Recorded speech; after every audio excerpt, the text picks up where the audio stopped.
O Equador vem passando por uma situação completamente caótica. Outros países da região já passaram por isso e eu tive o privilégio de poder visitá-lo agora em agosto e me refiro aqui a El Salvador e vou fazer alguma correlação entre o que está acontecendo no Equador, o histórico de El Salvador com o presidente Bukele, deixando aqui algumas das visões do que eu vivi por lá, inclusive mostrando dados, fatos e números que mostram que esses fatos de violência podem e atrapalham a economia de diversas maneiras, como a gente vai mostrar aqui. E no final, fiquem até o final, porque há uma correlação direta com o Brasil. Vou ser objetivo aqui nos dados em que eu vou passar, tá?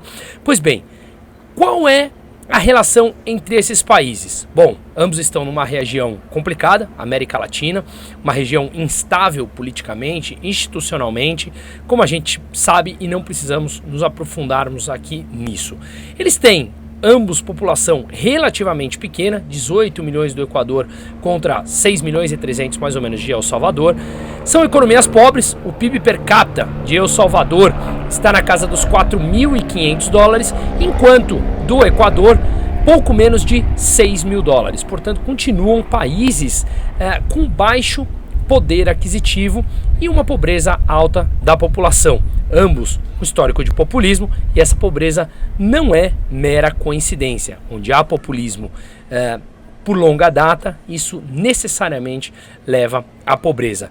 Crime organizado com presença forte, onde a gente vai falar aqui e como isso afeta diretamente a economia. E como o crime pode afetar a economia, é isso que a gente vai mostrar aqui, e aí sim tem uma relação direta com o Brasil. Pois bem, antes para a gente passar em alguns dados aqui, eu peguei uma matéria de 2023 em que mostra que El Salvador amplia o mercado de turismo. Sim, eu estive lá em agosto para fazer um documentário. Esse documentário sairá ainda no primeiro semestre desse ano. Será exclusivo para membros da minha comunidade, que o QR Code está aqui na tela, o link está no descritivo. Lá, além de outros conteúdos, a gente faz exclusivos conteúdos semanais, encontros ao vivo mensais, encontros presenciais trimestrais, relacionamento entre todos os membros e sim, debates de ideias, que está cada vez mais complicado e proibido no Brasil. Pois bem, esse documentário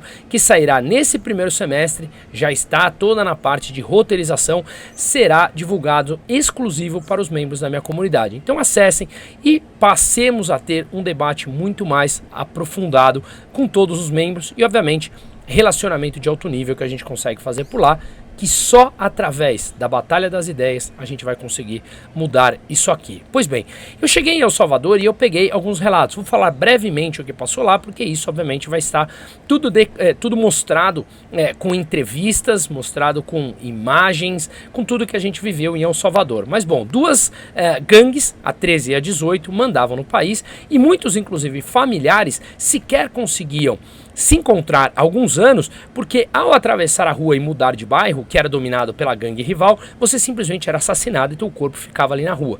Isso aconteceu até 2022, espantem, até 2022, El Salvador era um dos países mais perigosos do mundo em número de homicídios a cada 100 mil pessoas, como a gente vai mostrar aqui. Hoje, até foi mencionado em um podcast pelo produtor do Tropa de Elite, o Rodrigo Pimentel, que ele fala que em números, hoje El Salvador é mais seguro do que a Noruega, país que eu estive e que realmente é completamente seguro. Pois bem, e o que aconteceu de 2022 para cá?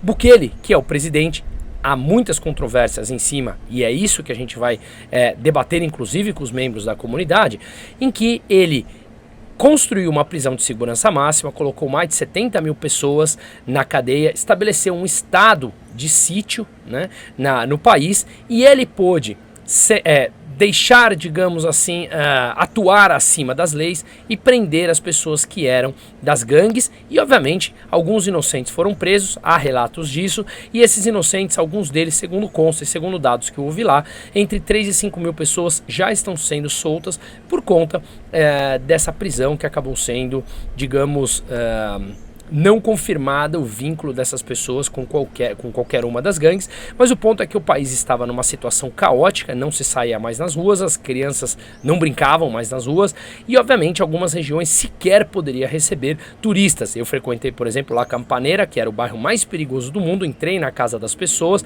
está super mostrado lá e não tem mais nenhum problema.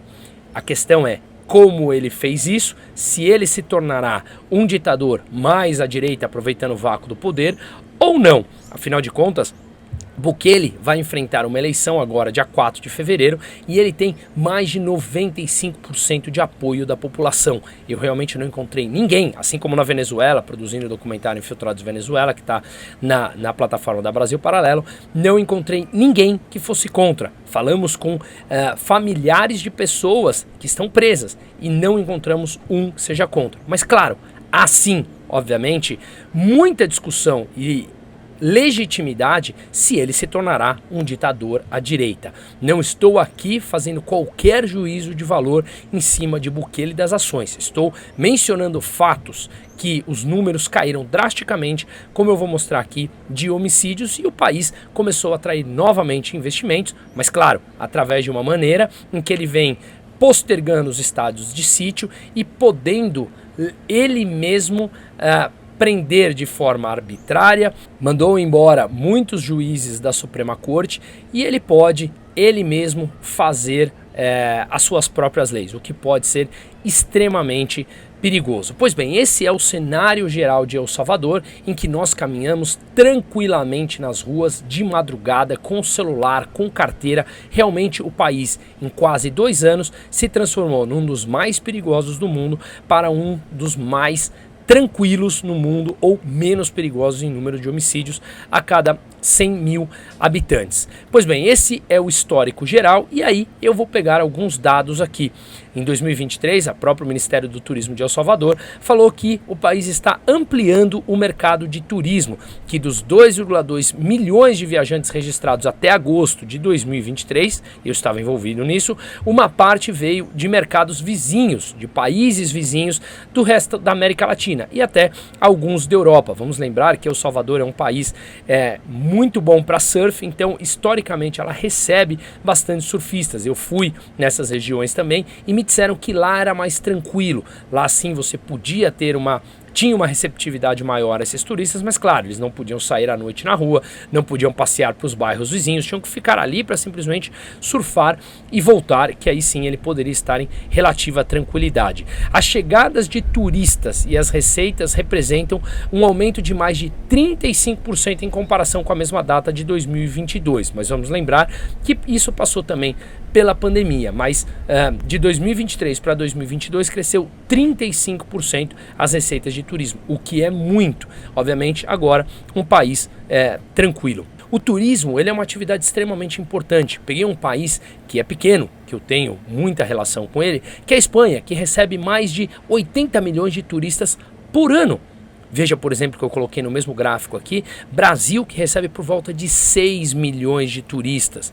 El Salvador recebe na casa dos 5, 4 milhões de turismo, com um montante de espaço, com o espaço territorial de El Salvador que é minúsculo frente ao que é o Brasil. Olha o quanto o Brasil e outros países poderiam, se não fosse o perigo, infraestrutura precária, preços, pessoas querendo passar turistas para trás, quanto nós poderíamos arrecadar a mais com turistas. E não é apenas o que o turista gasta, ele gera demanda em restaurantes, em museus, em praias, em bares, enfim, são bilhões e mais bilhões que os países deixam de arrecadar por conta de uma situação de perigo. Muitos vêm, acabam sendo roubados e acabam não voltando, obviamente, e é uma imagem muito negativa para o país. Olha aqui novamente, a Espanha, um país que é do tamanho do estado de São Paulo, recebe mais de 80 milhões de pessoas e o Brasil por volta de 6 milhões. Se a gente pegar o número e dividir pela população, ou seja, o per capita, El Salvador recebe muito mais do que o Brasil. E a Espanha, obviamente, nem se fala. O Brasil com pouco mais de 200 milhões de habitantes. Pois bem, o Bukele, como eu falei, ele vai enfrentar a reeleição agora, dia 4 de fevereiro, com mais de 95% de aprovação. A questão é, A população está disposta a aceitar um Estado mais autoritário e centralizador, que é o que eu sempre sou contra, e vocês que me acompanham sabem muito bem disso, mas como fugir daquela situação em que você não poderia simplesmente sair na rua? Essa é a grande discussão.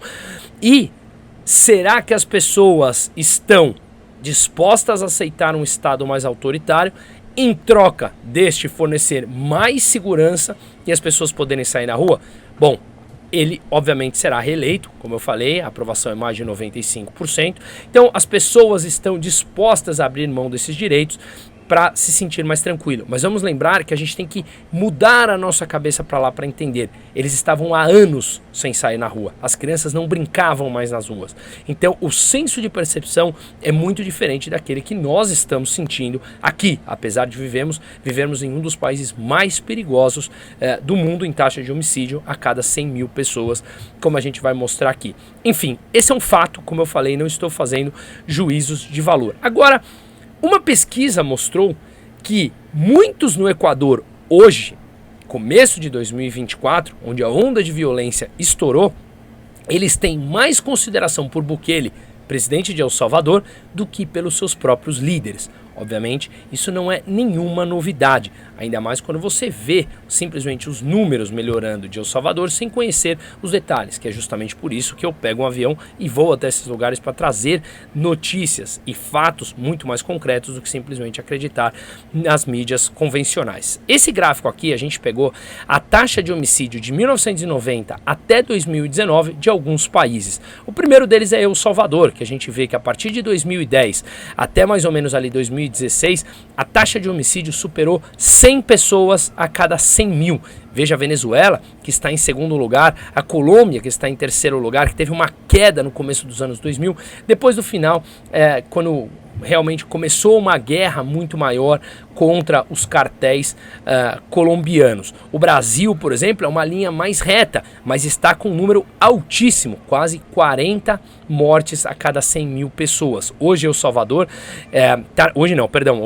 Salvador hoje está com 2 a cada 100 mil, que a gente vai ver num gráfico mais atualizado. Esse aqui vem até 2019, onde El Salvador apresentava por volta de 50. A Venezuela, que eu estive em março, apresenta por volta de 40. E o Brasil um pouco abaixo dos 40, tá? Estados Unidos, muito mais lá embaixo.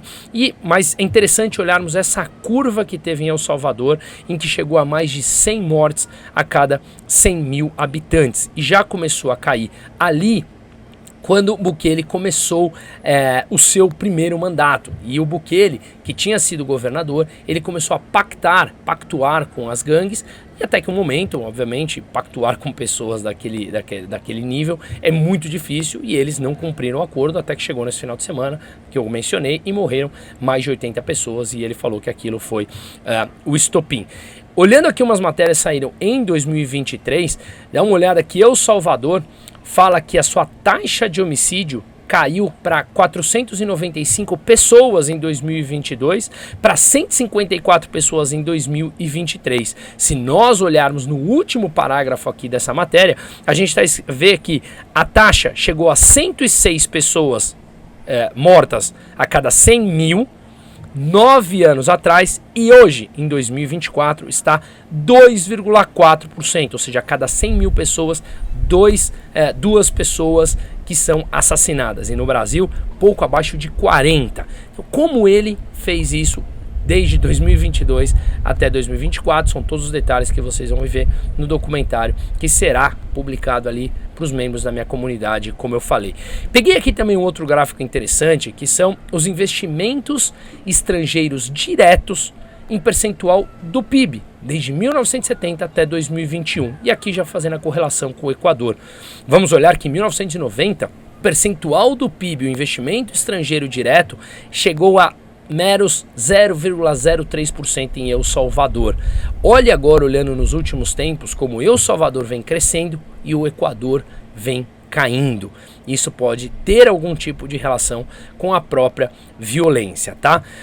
Seguindo aqui, vamos dar um breve histórico do que foi o Equador para chegarmos nesse momento de hoje e a correlação com o Brasil? Pois bem, o Equador ele veio passando por uma grave crise nos anos 90, até que em 2000 ele dolarizou a sua economia. Essa dolarização ela pode ser feita ela foi feita pela oferta e pela demanda. Mas o que eu quero dizer com isso? Antes, os equatorianos já poupavam em dólar por conta de todo o problema econômico e a inflação que eles viviam. Uma crise que começou nos anos 80 e que fez com que os equatorianos poupassem já em dólar, muito parecido à Argentina, e que eu venho fazendo e produzindo os vídeos sobre isso e também visitando a Argentina, como vocês podem me acompanhar. A inflação constante nos anos 80 até 1999 produziu um número de 44.000% de inflação e vários desequilíbrios cambiais. Conforme a gente consegue ver aqui nessa imagem,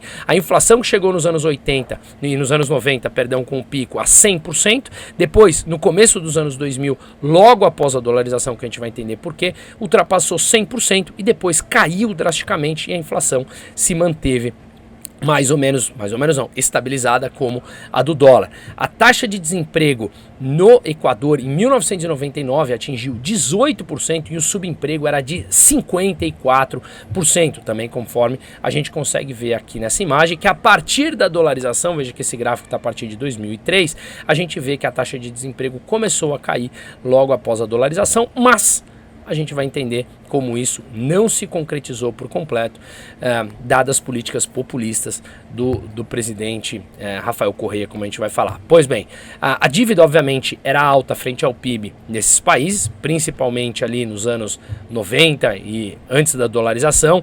Logo depois melhorou, mas voltou a piorar, ou seja, governos populistas, mesmo dolarizados, leva a problemas. E a gente vê que a taxa de juros chegou ali antes dos anos 2000, quando ele efetivamente quebrou em 99, atingiu mais de 70% a taxa de juros do Equador, tá? Até que em 1999 o PIB caiu 5%, a inflação foi de 55% no ano. Vamos lembrar que a Argentina apresentou uma inflação de 211% em 2023, hein? E o sucre, a antiga moeda, caiu 70%. E aí a gente vê aqui que a economia ela teve uma contração de 7,3% em 1999 e foi quando o país entrou em colapso. Em 2000 eles fizeram a dolarização, então o governo comprou de volta todos os sucres, a moeda antiga, a uma taxa fixa. Teve um novo sistema bancário que foi estabelecido e a gestão econômica do país teve que se adaptar às metas de inflação e políticas fiscais dos Estados Unidos, que é o emissor do dólar. Inicialmente, teve uma retração na demanda interna do país que rapidamente foi superada e em seguida a dolarização estabilizou a economia e a inflação caiu drasticamente, conforme a gente consegue ver aqui também. Se olharmos a partir de 99, 2000, a inflação que chegou ali a mais de 100%, ou quase 100%, como a gente falou, veio trazendo uma estabilidade maior na moeda, tá?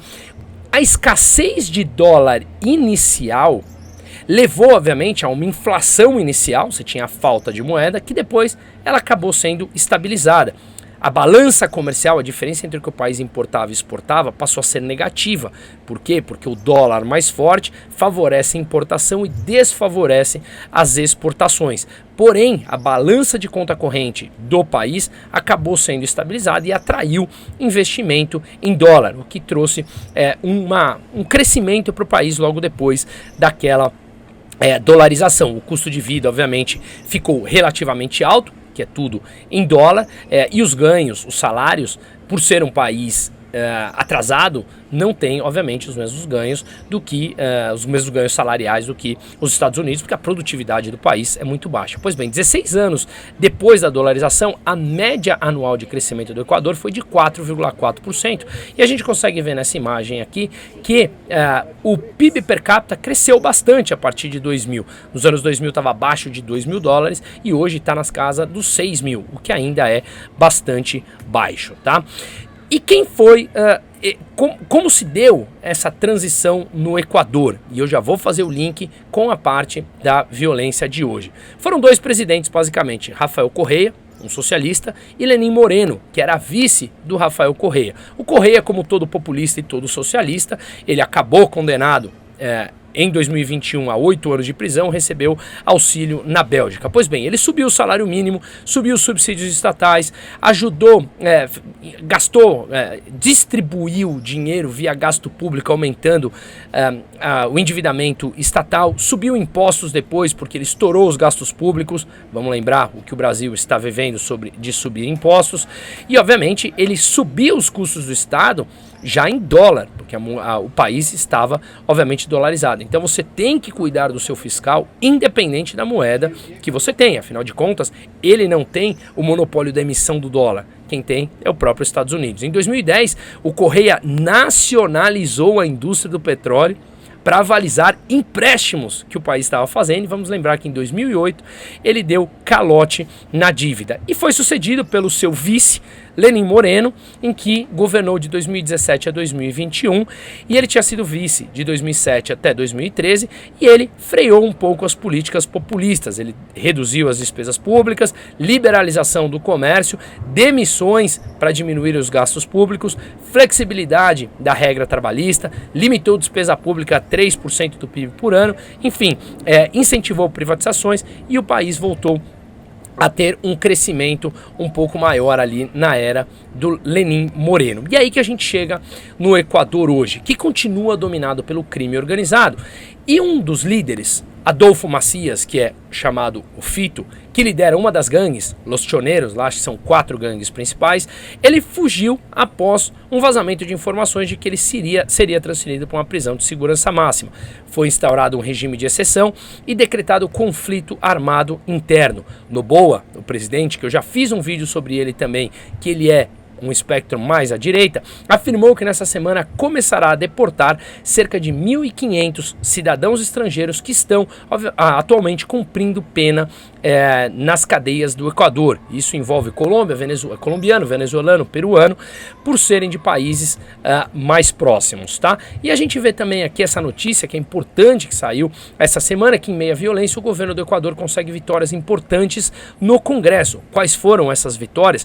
Por 131 votos a favor, 5 votos contra, a Assembleia Nacional aprovou uma resolução de apoio ao decreto de situação de conflito interno armado, autorizando as Forças Armadas na repressão, e avançou na tramitação da nova lei de competitividade energética. Essa lei vai abrir portas para uma maior participação do investimento privado no setor energético equatoriano. E, obviamente, essa atuação do Exército já rendeu frutos. 329 criminosos presos, recuperaram armas, pessoas sequestradas que foram resgatados, 28 foragidos foram recapturados e presos novamente, foram apreendidos 195 veículos roubados, 9 barcos, enfim, uma atuação da polícia que, quando ela atua mais forte, a gente vê resultados. Agora, chegamos ao Brasil com tudo isso. O Equador vem lutando contra o crime organizado. E o Brasil não? Lutando não. Ele está ganhando.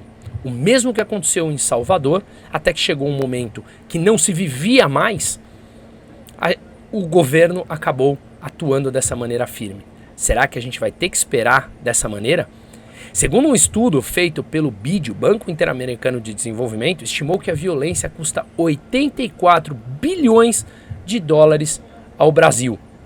E aí eu peguei um estudo feito por Túlio Kahn, em que ele mostra os custos da violência. Ele fez sobre o estado de São Paulo, mas eu quero pegar as ideias do que a violência pode custar para o Brasil, não apenas em número, que são bilhões, mas coisas que parece que a gente passa batido, e a vida, ao menos aqui em São Paulo, está se tornando caótica sob o ponto de vista da violência. Pois bem, gastos feitos pelo cidadão indiretamente através de impostos e que são alocados no combate ao crime.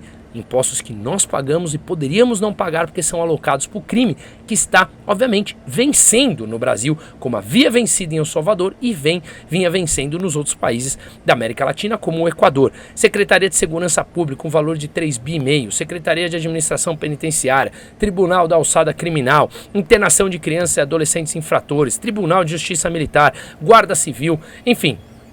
Além disso, o que a gente esquece são salários de operadores de direito, policiais, carcereiros, juízes, promotores, procuradores, que precisam ser em número maior para sustentar uma violência que obviamente vem ganhando. De 98 para cá, as famílias dos policiais que morrem em serviço recebem como indenização, em média, R$ 50.600. Não estou falando contra a indenização, estou falando que são policiais que morrem por um crime organizado e que nada é feito contra ele e que todos nós bancamos, são mais impostos e mais custo para o Estado, menos turista vindo, deixando uma demanda agregada que poderia gerar emprego e trazer muito mais dinheiro para cá. O INSS, por exemplo, pagando pensões por invalidez, é outro custo altíssimo que a gente não precisaria ter se fôssemos um país minimamente civilizados. Temos também os gastos feitos diretamente pelos indivíduos ou empresas para compra de bem, segurança ou perda do patrimônio direta em função do crime. Segurança privada que a gente contrata, veículos furtados, o quanto a gente gasta, quem pode,